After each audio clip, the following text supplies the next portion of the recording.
So he writes them this letter and he says, "Dear church in Corinth, knock it off." They were doing some stuff they weren't supposed to do. And he's like, knock it off. Stop this. You're doing some bad stuff. Stop it. And then in between the letters, so he wrote the first letter. They get that letter. They're very upset. And then in between the letters, Paul bumps into someone who had visited that church. It was a friend of his named Titus. And he hangs out with Titus, and Titus is like, "Dude, they read your letter. It convicted them. It made them feel really bad."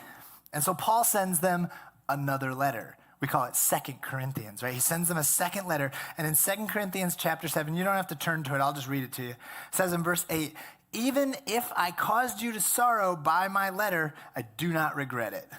Though I did regret it, I see that my letter hurt you, but only for a little while. Yet now I am happy, not because you were made sorry, but because your sorrow led you to repentance."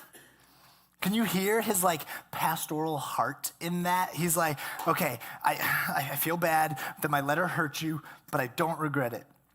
I'm happy, not because you were sad, but because your sorrow led you to repentance. Rock bottom is a gift.